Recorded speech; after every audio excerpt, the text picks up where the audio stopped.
আমি 4-5টা শুকনো লঙ্কা দিয়ে দিচ্ছি এবার সর্ষে।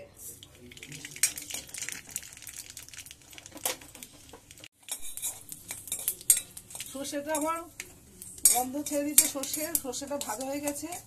এবার আমি দিয়ে দিচ্ছি কারি পাতা,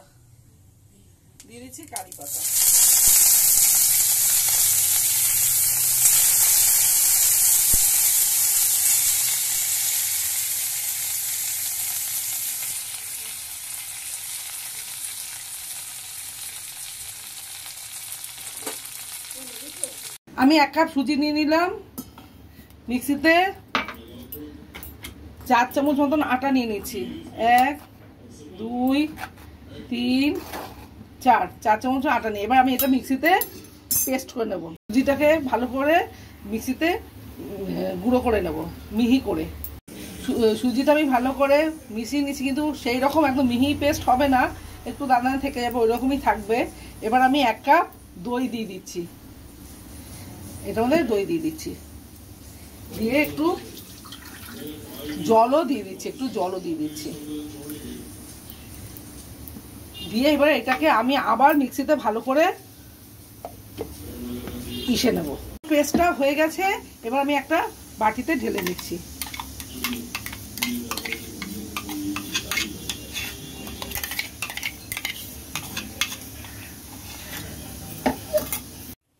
আমি প্যানের মধ্যে ছোলার ডাল আর কাজু বাদাম নিয়ে একটু ভেজে নিয়েছি, আমার এটা ভাজা হয়ে গেছে। মিক্সিতে ঢেলে নিয়ে এটার মধ্যে 2টো লঙ্কা দিয়ে দিলাম,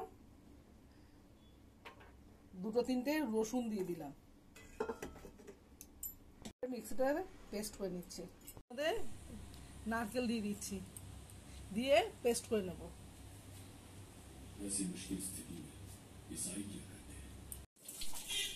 এই যেটা আমার পেস্ট হয়ে গেছে, এটা আমি একটা বাটিতে ঢেলে নিচ্ছি। আমি 4-5টা শুকনো লঙ্কা দিয়ে দিচ্ছি এবার সর্ষে।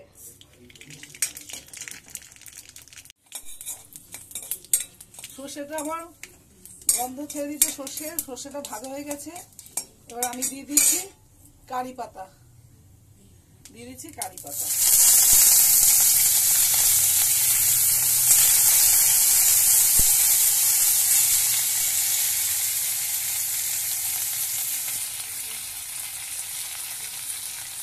পেঁয়াজ দিয়ে দিচ্ছি।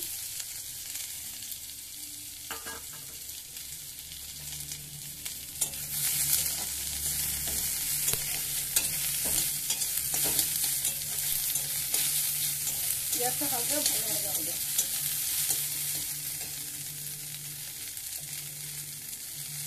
পেঁয়াজে নুন দিয়ে দিলাম,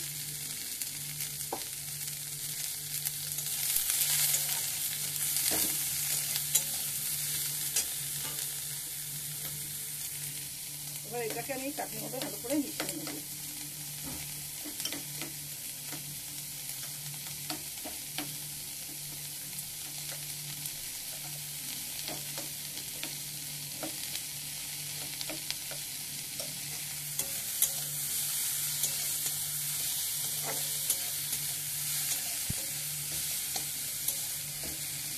পেঁয়াজটা ভাজা হয়ে গেছে, আমি এবার আলুটাকে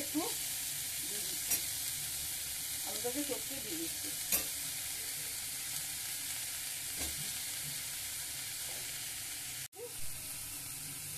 আমি এবার এটাকে ভালো করে পেঁয়াজের সাথে মেখে নেব।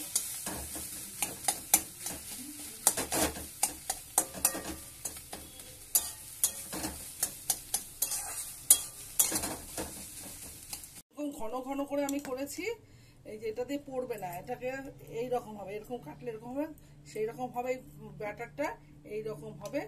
এবার আমি একটু এটাতে জল ছিটে দিয়ে এবার ন্যাকড়া দিয়ে এটাকে মুছে নেব। মুছে নিয়ে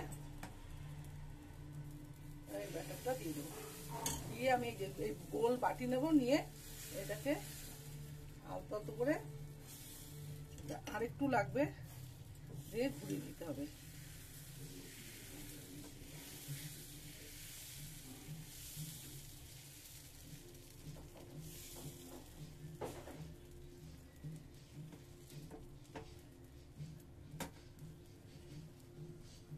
বাটারটা নিলাম, নিয়ে এর উপরে আবার আস্তে আস্তে করে বুলিয়ে দিচ্ছি। এই দেখুন আমার এটা নিচটা লাল লাল হয়ে এসছে। আমি এবার এটাকে এবার আলু দেবো,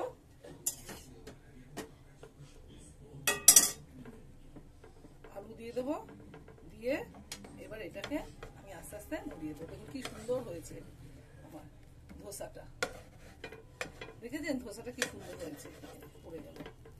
তৈরি হয়ে গেছে ঘরোয়া পদ্ধতিতে চটজলদি ধোসা। আমি এর মধ্যে একটু হলুদ দিয়ে দিচ্ছি,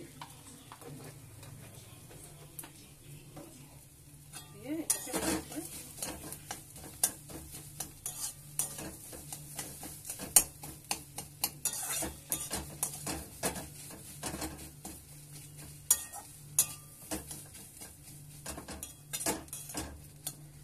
হয়ে গেছে। এবার আমি এটাকে নামিয়ে নিচ্ছি।